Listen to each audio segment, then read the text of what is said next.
இதை படித்துவிட்டு எந்தவித ரியாக்ஷனும் இல்லாமல் நான் கேட்கும் ரூபாய் 3 லட்சத்தை பண்டல் கட்டி தரவும். இல்லை என்றால் துப்பாக்கியால் சுட்டு கொன்று விடுவேன். அதுதானே? தெரியுதுல்ல. அப்புறம் பக்கத்தில் டிஸ்கஷன் படிச்சதை புரிஞ்சுக்கிட்டு சட்டுப்பட்டு அனுப்ப பாரு. அதெல்லாம் ஓகே சார். வேற என்ன?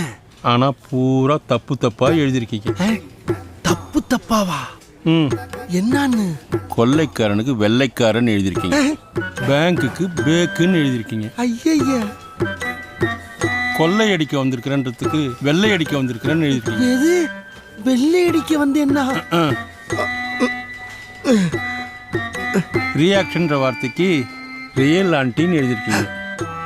ரியல் ஆண்டினா யார் தெரியுமா? யாரு?